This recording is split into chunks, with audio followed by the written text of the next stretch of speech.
nouvelle réception service de presse et c'est parti.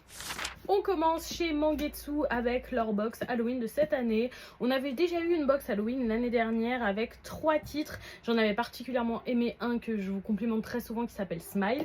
Et donc je vais vous présenter le contenu de la box Halloween de cette année.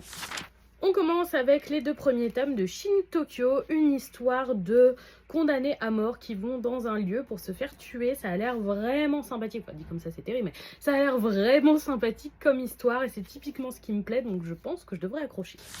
On continue avec le premier tome de Animal Human qui a l'air vraiment très sympathique aussi. C'est une histoire qui inverse les rôles où les animaux nous mangent. Je trouve que le synopsis me fait un petit peu penser à The Promised Neverland sur le côté élevage d'humains pour être mangés par des monstres.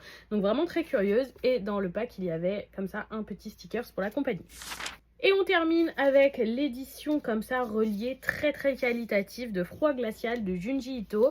Le titre de Junji Ito de l'année dernière ne m'avait pas vraiment convaincue, donc à voir cette année, je suis un petit peu en difficulté avec ce mangaka, mais c'est une nouvelle occasion de le découvrir.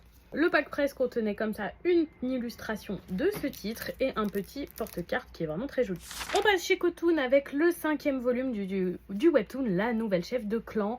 J'apprécie particulièrement ce titre et j'avais hâte de continuer. J'aime vraiment voir une jeune femme réincarnée dans le corps d'une enfant qui apprend du coup à se débrouiller et à un petit peu venger son père entre guillemets. C'est vraiment une super lecture. On continue chez Kotun avec le 4e volume de L'Impérieux Destin du docteur Elise. Pareil, une jeune femme qui rêve de liberté, qui rêve d'exercer son métier. L'intrigue avance très vite, j'avais hâte de continuer.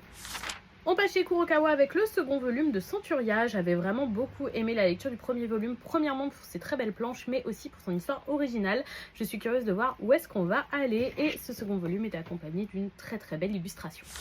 Toujours chez Kurokawa, j'ai reçu le 2e volume de Blood Crawling Princess, une princesse qui va se venger des hommes, tout d'abord par son métier de prostituée, mais qui va lui permettre de s'échapper et de se venger. Le premier tome était vraiment prenant, mais pour le public très averti, j'avais hâte de continuer.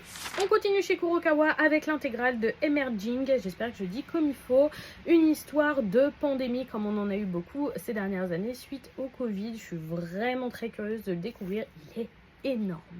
On termine avec le 1er volume d'Achève-moi, également édité chez Kurokawa, une romance qui a l'air très originale et de vraiment changer de ce que j'ai pu voir ces dernières années. Du coup, ça me tente beaucoup et ce titre était accompagné comme ça d'un petit porte-clés et juste ici d'un marque-page. Et voilà pour cette réception. Dites-moi si vous avez lu certains de ces mangas ou si certains vous tentent. Je serais curieuse de vous lire dans les commentaires et surtout je vous souhaite une bonne soirée tout le monde.